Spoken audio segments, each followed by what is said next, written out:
unusually warm weather we're enjoying here in Dublin and around most of Ireland, that we'd look at some words related to something that a lot of people have been wearing and do wear at summertime, anywhere where it's sunny. Let me show you a picture of what I'm referring to.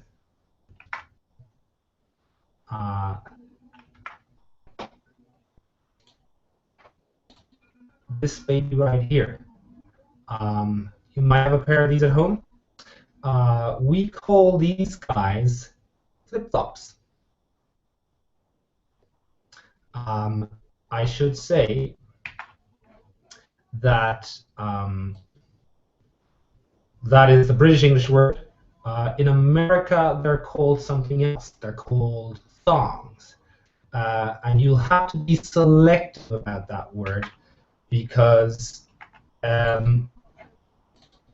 in British English, this is what a thong is. Okay, so it's something completely different to an American thong, which is the pair of footwear that we wear in the weather, which we in this part of the world refer to as flip-flops. It's a fun English word. It's onomatopoeic. That means that the name comes from the sound made by the object. The idea is that as you walk, there's a soft flip-flop, flip-flop, flip-flop of your feet as the soles, the underparts of the shoes hit the ground. So what I thought we do today is we look at the two words involved in flip-flop, namely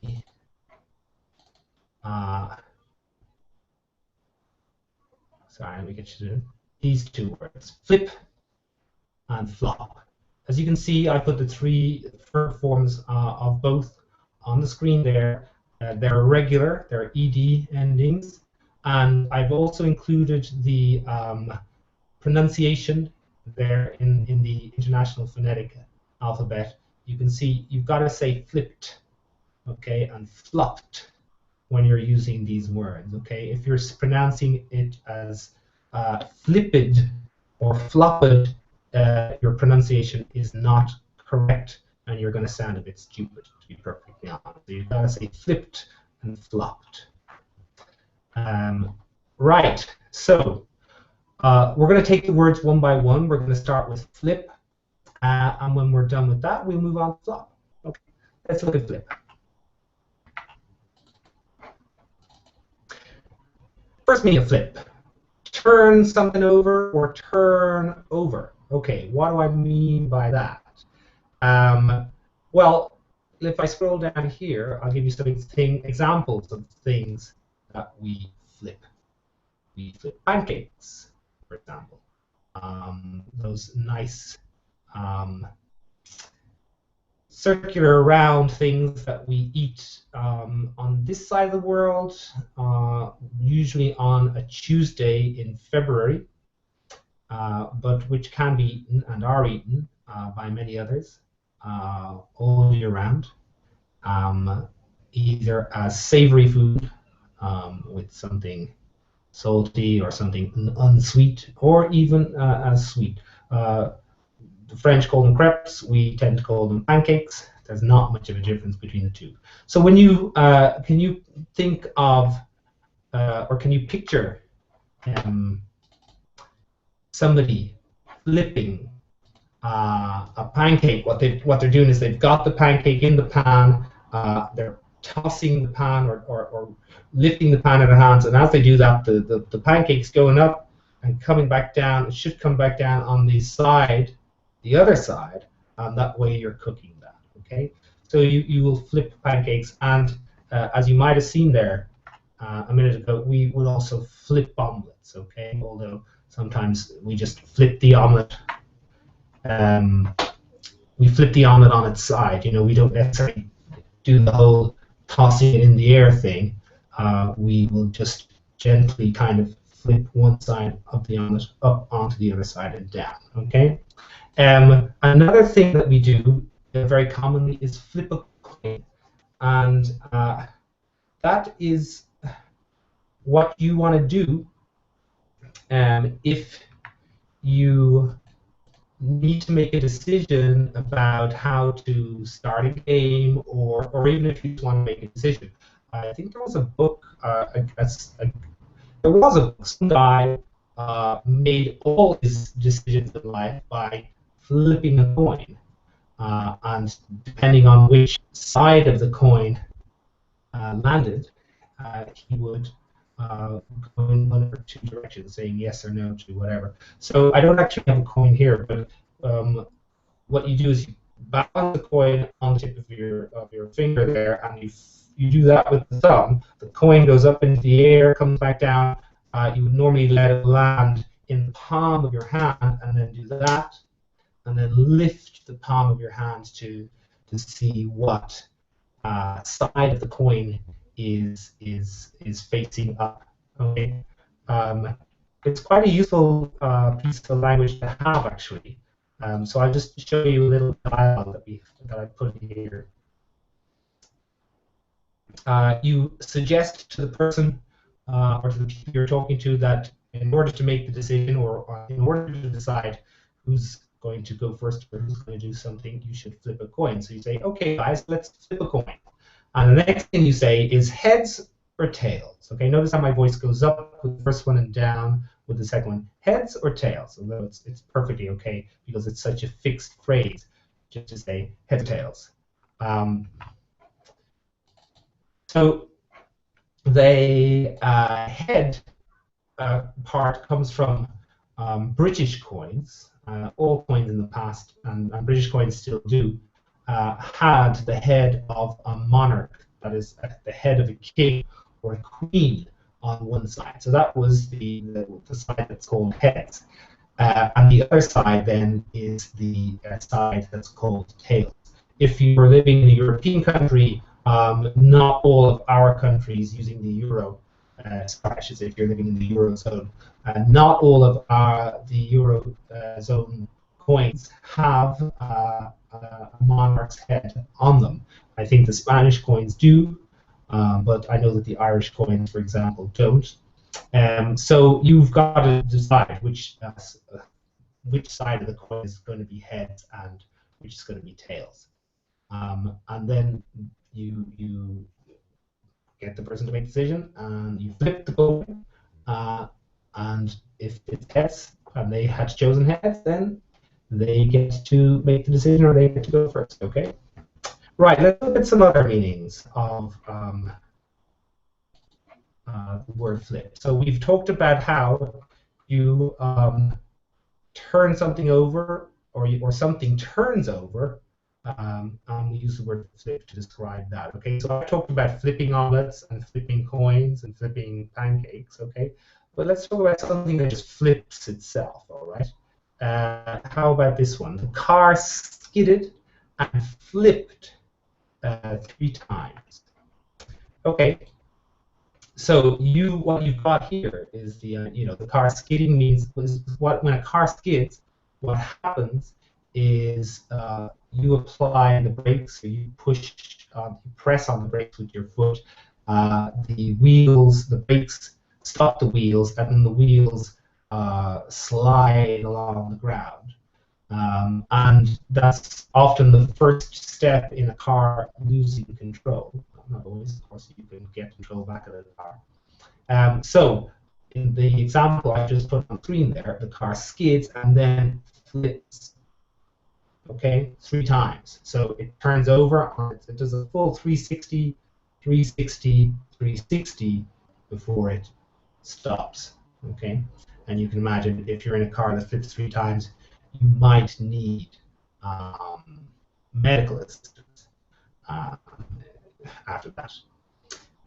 Right, so that's one meaning of flip. Okay, let's look at another one. Okay, which is not really, doesn't seem to have the same kind of connection as those 3. Let me go back into the screen share here. Okay. Meaning 2.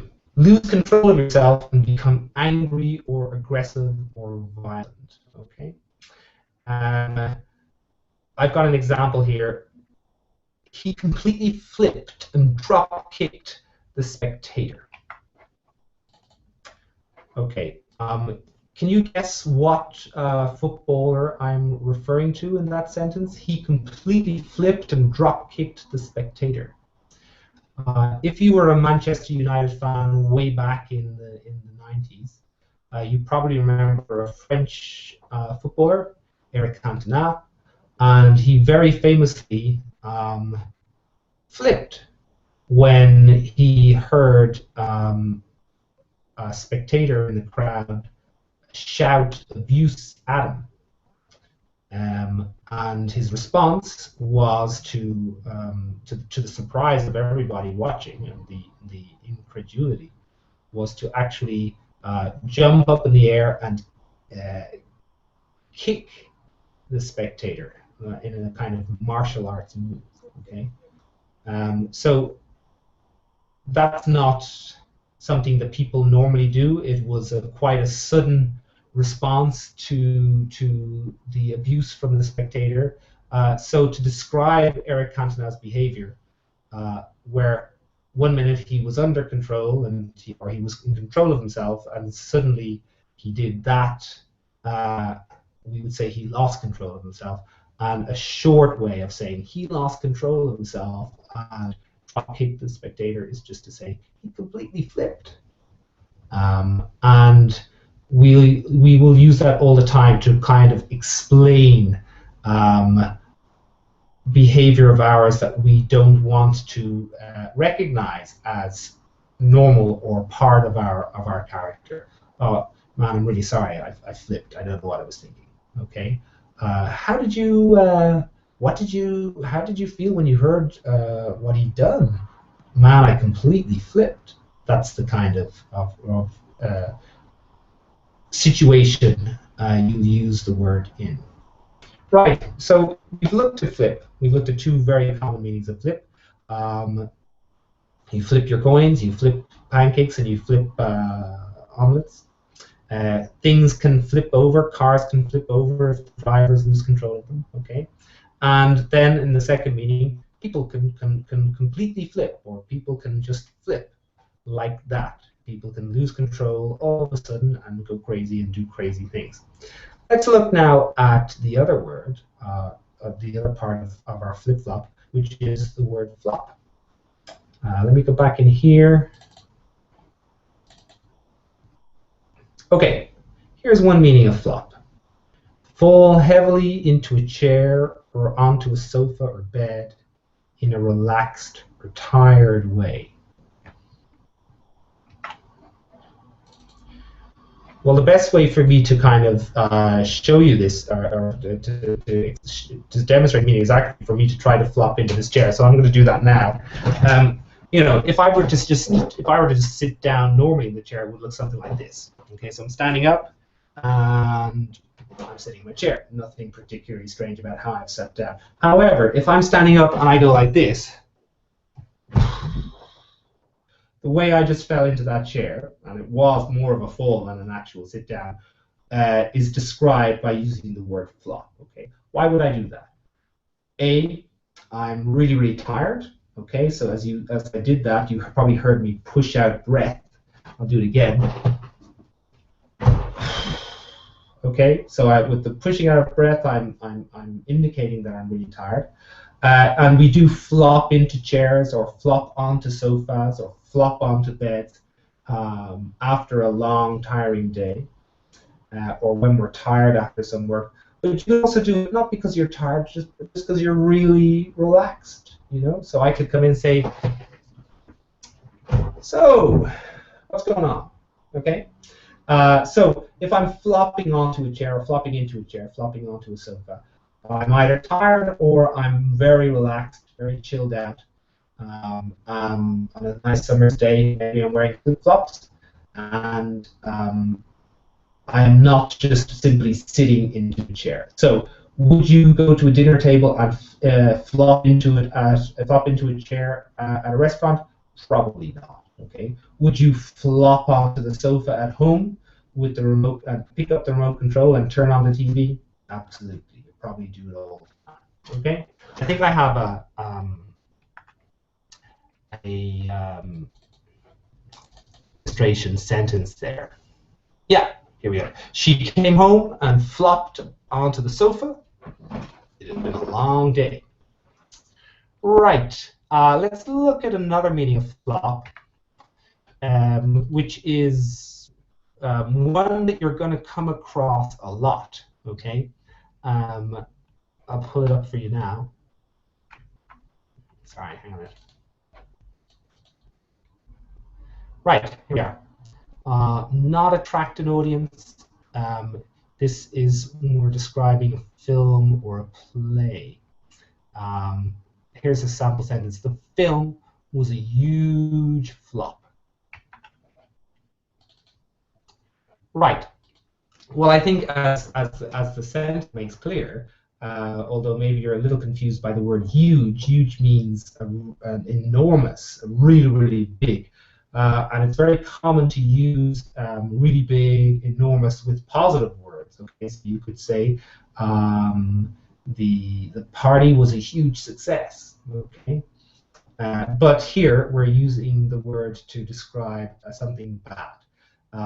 I was trying to think of film flops that you'd recognize, and I think the most recent one that everybody's aware of is Disney's latest, or one of their latest films called John Carter, which they put a lot of money into. I think it went over budget. They pay, I don't know, it was probably over. They probably spent more than $100 million making it, and I don't think anybody went to see it.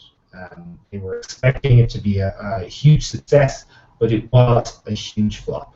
Nobody went to see it. The box office returns, the amount of money they got from the cinemas was very small, and they made a huge loss. If they spent $100 million on it and the box office returns were $20 million, then they lost $80 million on that film. So we talk about those films as flops. If you're a little older, you might remember a Kevin Costner movie called Waterworld, which was in its day the most expensive movie ever made. And this was when Kevin Costner was a huge star. He made Dances with Wolves and Field of Dreams. I think he was in that as well. He made that. So he was the biggest name in Hollywood possibly at the time. And then he made this film called Waterworld. Cost a lot of money. Nobody went to see it, so we say it was a flop again. Okay, this doesn't only apply to movies. It also applies to theatrical performances. So you could have a flop on Broadway. Think of the Spider-Man musical. I don't know very well what the box office revenue is on that. I know that they had a lot of problems in production. We all read about those problems in the newspaper. They've had problems with accidents in performances, but I don't know if they are making money on it or not. But certainly it's not a success. Whether it could be considered a flop, we'll have to wait and see how long it runs on Broadway. Okay, so we took our friends, our summer footwear friends. Let's go back into them. Right up here. These guys, not her, flip-flops. Okay, and we said that those were, or the name for these is onomatopoeic. We join two words, flip and flop, because that's the sound these shoes or this footwear makes when they come into contact with the ground as you walk. Flip, flop, flip, flop, flip, flop. We looked at what the two words flip and flop individually mean. We said, be careful, in America they're called thongs, but in British English, what this lady's wearing is what British English speakers call a thong. So be careful, there might be some confusion if you tell your friend, hey, I'm so hot, I'm just wearing my thongs all day. Depending on what part of the world you're in, you might be misunderstood. So that's the word thongs. American English. In British English, as I said, it is what this lady's wearing. Now, just to show you a couple of other things related to the word, these are flippers. Okay, so if you like scuba diving, they are what you put on your feet. And flippers probably come from a part of some sea animals, which these sea animals in question use to steer, to move themselves in the water, which are we also call flippers. Okay. I want to show you a few other pictures just before we finish of other things related to the word flip. Okay. Before we do that, let me just review. We said the first meaning of flip was to turn something over. I gave you examples of 3 things we commonly flip in English: pancakes, omelets, and of course coins when we want to make a decision. Then we talked about things that flip over, such as cars, if they're not being driven well. We also talked about people losing control and flipping. The example I gave you was Eric Cantona, and you can get that footage on YouTube if you just Google Eric Cantona drop kick or something like that. Looking at flop, we talked about how it describes the way a person falls into furniture, into chairs, or onto sofas and beds. We also said that it describes movies like Waterworld and John Carter, which required a lot of money to make, but didn't make any money at the cinema.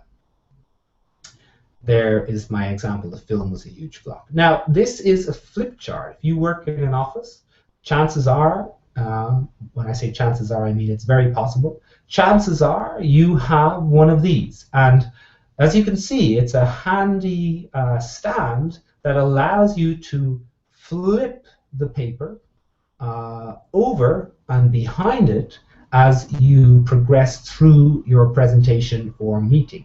Okay. Here's something else you might have seen. This is a back flip. The guy is flipping in a backward direction, not forward, but backwards, and doing a 360 degrees turn. So we call that a backflip. Okay. There are other. Let me come out of this now and talk to you for a minute. There are other words that we use, but I think related, sorry, to flip and to flop. But I think the ones that I've given you in this short class are the ones that you're going to find most useful in your communication and in your conversation. People who are as old as me and older will remember something called a floppy disk, which was a piece of computer software in the 1980s. It was approximately, what, about 7 inches? It was a 7, or not 7 inches, it was about a 7 or 8 centimeter soft square that you, like these days you'd have CD-ROMs, right? Or everything's now digital, completely digital, so it's just an MP3 file. But back in the 80s, we had a floppy disk. And it was one of the first pieces of software that we used to store files on, off a computer. You can also have a floppy hat, which is something that women like to wear in the summertime. It's kind of a big straw hat. It's kind of very soft on the side, and we describe it as a floppy hat. Okay. Also, if you're really interested in English culture, check out Flipper the Dolphin, which was a TV show about a dolphin who used to help some people solve mysteries and all that kind of thing. I have a funny feeling there was a Floppy the kangaroo as well. That was probably a cartoon, not a film. Anyway, I'm going to leave you with our symbol of the summer today, which is this baby right at the top, flip-flops. I hope you enjoyed our Google Hangout. I'll be here with you next week. In the meantime, if it's sunny where you are, enjoy the weather. And if it's not sunny where you are, well, I hope you get some sunshine soon. All the best.